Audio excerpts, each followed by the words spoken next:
এই চলে এলাম যশবন্তপুরে। মানে যশবন্তপুরে আগে যেখানে কাজ করতাম, সেই তোমার এই যে সাইটন গ্র্যান্ড এই হোটেলটা আমি কাজ করতাম। এটা 5 স্টার প্রপার্টি ছিল, কিন্তু এখানে আমি এখন কাজ করি না। কিন্তু পুরনো বন্ধুবান্ধব আছে, তাদের সঙ্গে দেখা করতে এসেছি। হ্যাঁ, তারা ডেকেছে যে ছুটির দিনে এসো, তোমার আমাদের দুজনের ছুটি আছে।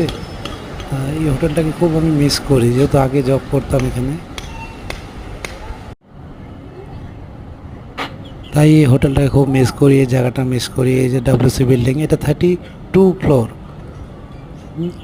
মানে তোমার 32 তলায়। যে পাশে এই হোটেলটা দেখাচ্ছি, এই যে এই হোটেলটায় আমি কাজ করতাম, site and grand and 5 star property.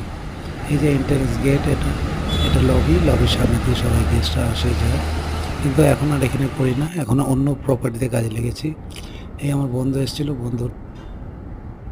বন্ধুর রুমে গিয়ে ভিডিওটা করছি। হুম, যেহেতু বন্ধুর রুমের থেকেই পাশেই রুম, পিজি। তবে খুব সুন্দর পিজিটা, পাশের থেকে ভিউটাও খুব সুন্দর দেখা যায়।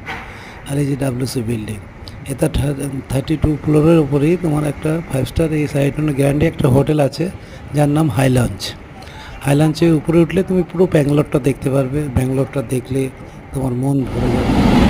আসার সময় আসার সময় আসছি, তখন দেখছি একটা ট্রেন ক্রসিং হচ্ছে। দাদার চেপেছিলাম, তখন একটা ট্রেন ঢুকছে। আমি কী করবো, দেখে দেখে ট্রেনটা ভিডিওটা শ্যুট করে নিলাম। বেশ ভালো লাগে ট্রেন যায় যখন, দেখতে ভালো লাগে। একটা জায়গা দেখতে খুবই ভালো লাগে। আর আমার travelling, I like the travelling. ঘুরতে আমি খুব ভালোবাসি, ঘুরতে যেতে চাই, ঘুরতে চলে যাই। আমার ঘোরাটা বলতে পারো একটা শখ। আমি খুব ঘুরতে ভালোবাসি। আমাদের যদি ভিডিওটা ভালো লাগে তাহলে কমেন্ট করো। এটুকুই বলার আছে, আর কিছু বলার নেই।